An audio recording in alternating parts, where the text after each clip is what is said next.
Federal government won't descend solo to proscribe Yoruba Nation group. Akintoye, Yoruba Nation Arrowhead Professor Banji Akintoye has said that the federal government won't descend solo to outlaw his Yoruba Nation separatist group. The octogenarian professor of history was reacting to a statement by the Office of the Attorney General of the Federation, Abubakar Malami SAN, that the government is considering all options against the Yoruba Nation separatist group, including the proscription of the group. Sunday Punch had reported that Malami's special assistant on media and public relations, Umar Gwandu, said the federal government would explore all options within the context of the law, including proscription, to ensure a peaceful and united Nigeria. Reacting, Akintoye's communications manager, Maxwell Adeleye, said that the government of the President, Major General Muhammadu Buhari, retired, won't want to descend solo to outlaw the Yoruba Nation group led by his principal. Adeleye told our correspondent that Ilana Omodua was not a terrorist group but a peaceful self-determination association with a belief in referendum and sensitization through rallies. He said there is no basis for the proscription of Ilana Omodua. The government can only proscribe a terrorist group and not a peaceful group like Ilana Omodua. All our members arrested in Ojota area in Lagos were charged with disturbance of public peace but later released, while when they charged with treasonable felony or murder. If the government proscribes us, we are going to challenge it in a court of law because we have committed no offense.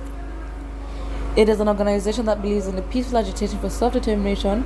We even released a manual on peaceful agitation for self-determination as authored by our leader emeritus Professor Banji Akintoye. I do not think the Nigerian government would descend solo to proscribe a peaceful organization like Ilana Omodua. Professor Akintoye has released a formal statement saying that he's not afraid of arrest, that he's coming to Nigeria soon.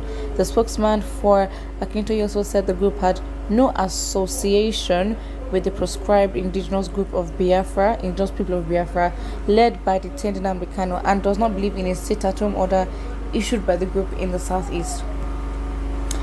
Sit-at-home order is never in our plan. Ilana Omodua has no association with IPOB, so comparing IPOB methodology with ours is heretical.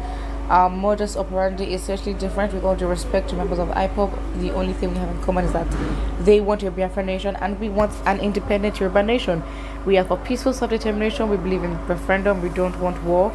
We are not going to shoot a gun or carry a cutlass to attack anyone. We do not have any military ring. Keep quiet. We are for peace, and we believe the best way to believe or to achieve this is by NINAS, Nigerian Indigenous Nationalities Alliance for Self-Determination Strategy of Referendum, and that is why we have been holding rallies to sensitize our people, he said. This newspaper had earlier reported that the federal government was plotting the arrest of Akintoye, who has since left Nigeria for neighboring Benin Republic, ostensibly to escape. Plots for his arrest had said he was not afraid of any arrest.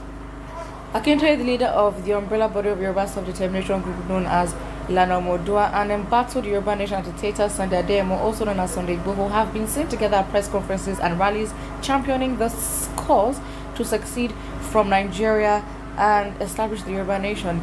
The 86-year-old scholar had said that he was in Benin Republic to ensure the release of Igboho and would return to Nigeria as soon as the embattled 48-year-old agitator was freed. The Department of State Services had raided Igboho's residence around 1 a.m. on July 1st, 2021. The secret police had said it killed 2 of his associates and arrested about 12 others during the bloody raid.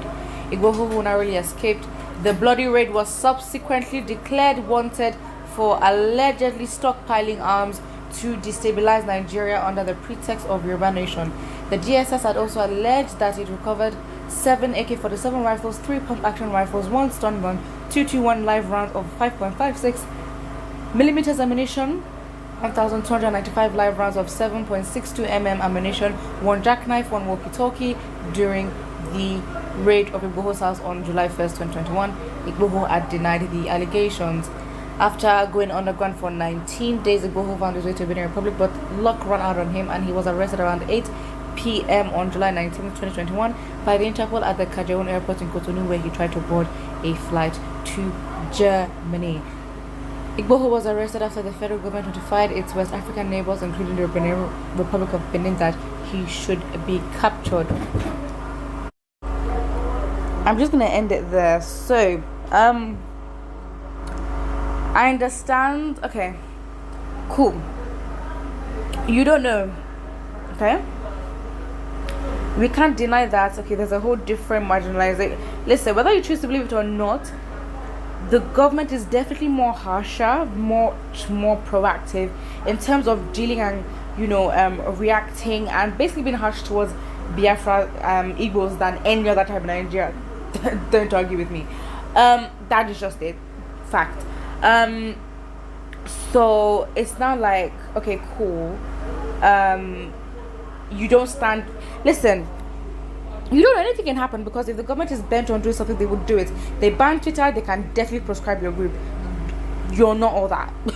You're not all that. And I think what is iffy here is the comparison with iPop. Sort of, I understand that, okay, fine, you're trying to be careful, you don't want to associate yourself with anything iPop, ESN right now, because then of course it will be linked to you, and something could escalate. But really and truly, you think you're at risk, you're not at risk, because you're in a much more, you're in a position where, look, if they to choose you or IPOP to attack, they would probably go to IPOP. So it's not really like, okay, you're a main target for the government. You're not, and that is why the government is not coming to you or targeting you. Why? Because you're not challenging them enough.